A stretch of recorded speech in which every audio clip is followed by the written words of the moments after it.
Бәріне сәлем, бүгін осындай қолжетімді ингредиенттермен шпинат қосылған овсяный блины дайындайтын боламыз. Бұл овсяный блиныды мен таңғы асқа жиі дайындаймын және ішіндегі начинкаларын өз қалауыма қарай ауыстыра беремін. Ингредиенттердің мөлшерін описанияда қалдырамын. Құрамы өте оңай, барлық ас үйден табылатын ингредиенттер. Ең алдымен 40 грамм овсянка өлшеп аламыз. Оған дәміне қарай тұз қосамын. 2 белок, 1 жылтоқты пайдаланамын. Жылток кішкене майлы болғандықтан мен әрдайым 2 жұмыртқа пайдалансам, соның бір жұмыртқаның бір сарысын ғана қолданамын.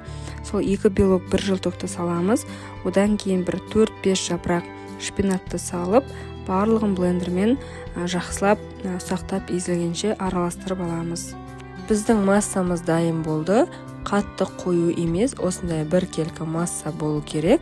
Енді сковородкамызды орташа отқа қыздырып дайындай береміз. Сковородка қызғаннан кейін жаңағы массамызды салып, барлығын бір келкі қылып, блины сияқты жайып шығамыз. Дайындауға көп уақыт кетпейді, шамамен әрбір беті 3-4 минутта пісіп шығады.